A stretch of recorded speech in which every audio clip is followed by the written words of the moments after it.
And so let me tell you quickly that next to journaling and goal setting, add this practice of tracking, right? If you set a goal, track whether you succeed or fail.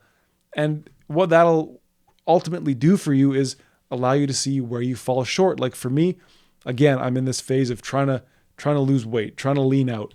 Okay, so I write down what I'm going to eat, but sometimes that self-control, it gives way, and I eat more than I'm supposed to, or I eat stuff that I don't want to. Track that. Be honest.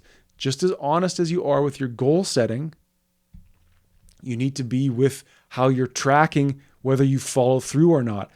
And you don't have, and of course the ego is going to want to put some shame on that, right? Put some guilt when you fall short, but this is the beginning of a shift where now we're saying, okay, all these things that I'm trying to do, these goals that I want now, I see now that I'm trying to write my own life story, and here's what it's going to look like. These steps are too big. These steps hurt.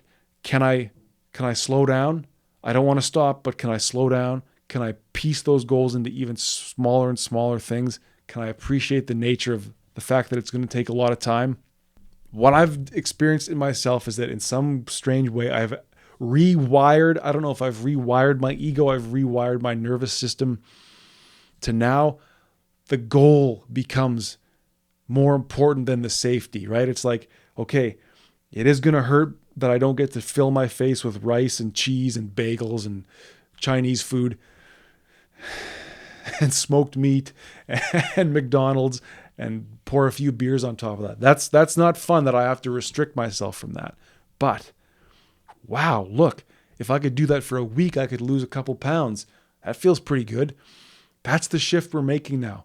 The ego has us doing things that we're out of control. Eating, drinking, being someone we don't want to be. Can we now say to the ego, look, I understand why you've done this.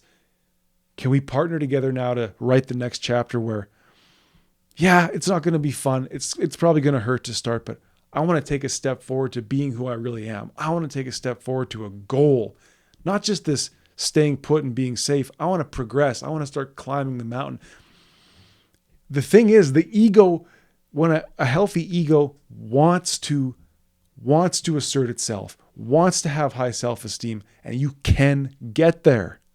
And so as I asked you at the beginning, whether you're having problems with assuming the worst in others, believing that everybody's judging you, that can be a form of projection, right? Projecting your inner pain onto the outer world.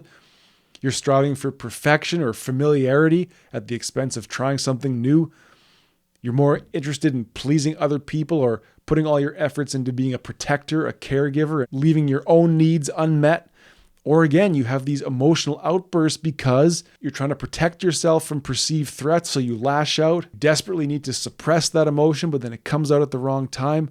Or you're constantly living in this cycle of negative self-talk. At least I can control the negative self-talk, right? I can keep bashing myself, but the more we do that, we walk ourselves to the edge, and like I say, we can just explode when the slightest thing happens. All of those are examples of the way in which we deeply desire control in this life. And the ego really, really desires control, especially when that traumatic experience, that pain, that loss had us surrendering our control. So then we find ourselves trying to reclaim control in areas of our life that we can't fully control. You know, your ego wants stability, predictability, comfort, familiarity. It's building a map of the world, and it's building a map of your identity and how you relate to the world. It needs consistent, reliable information, but a lot of the times it fills that gap. It assumes a lot and it repeats itself. It tells you, look, you got hurt pretty bad back there. I think the world is probably a bad place. It might be best if you just kind of stayed here and didn't go out and didn't test yourself. And you know what?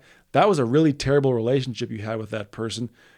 That person seems to be kind of the same. Maybe we could try again with that person, but what happens then? The same old recurring patterns. The ego tells you to stay put, to stay in the groove, to repeat yourself, to do the same things, because through that, we might believe we can get back some control. But here's the shift that we need to make.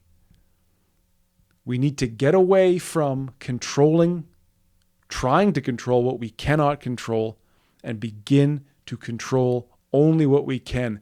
That is ourself. So now what we can actually do is begin to sick our ego, to train our ego on these new desires and these new goals.